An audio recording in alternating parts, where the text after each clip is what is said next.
introduce them to each other. Oh. Alright, so a lot of public schools in the U.S. are what we call co-educational or co-ed, which is basically that you have boy and girl students together.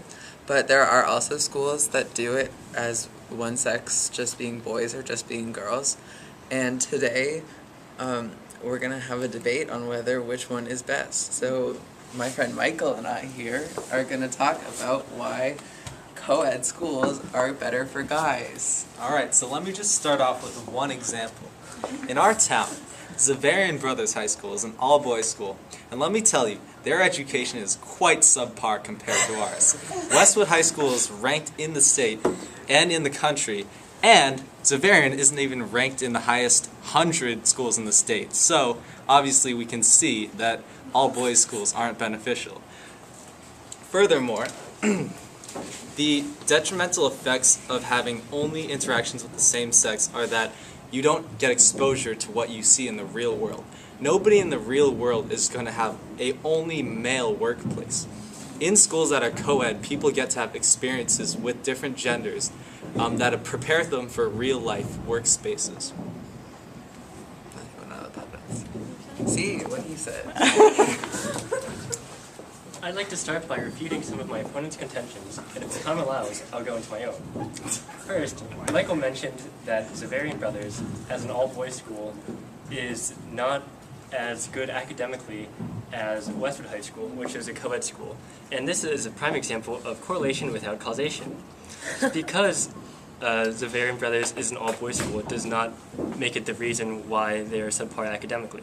So one has to consider funding and teachers and other factors that could play into its academic roles.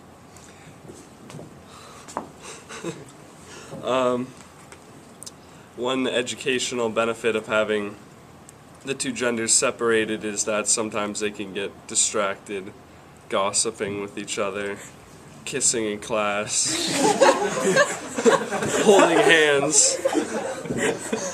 Who knows? They could do anything.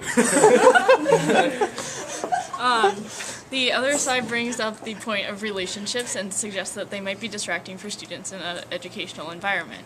However, I'd like to bring up the point that in the real world, you will have to deal with such relationships and how they affect your life.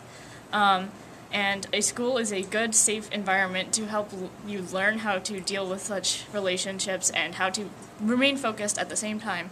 And if you can't fail here, you won't have any safe spaces to fail in the real world. So it's really important for schools to be co-ed so that even if you do have to deal with romantic relationships, you have a good environment in which to do so and can learn to manage both responsibilities. However, in the real world, there is a lot of male power over women. Like, women CEOs make up 1.5% of the CEO population.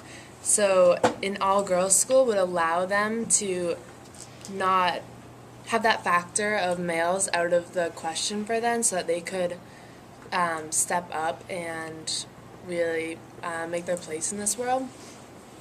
In a world where the genders are 50-50, women still get 80% of men's salaries. In an all-women's school, we teach a sense of empowerment and teach women to be more outspoken and to match that of their male counterparts. And also, just a prime example is one of America's current leaders actually running for president is Hillary Clinton. She went to Wellesley College, which was an all-women's school. In our school, there is a lot of drama, and I would say that most of it is about boys.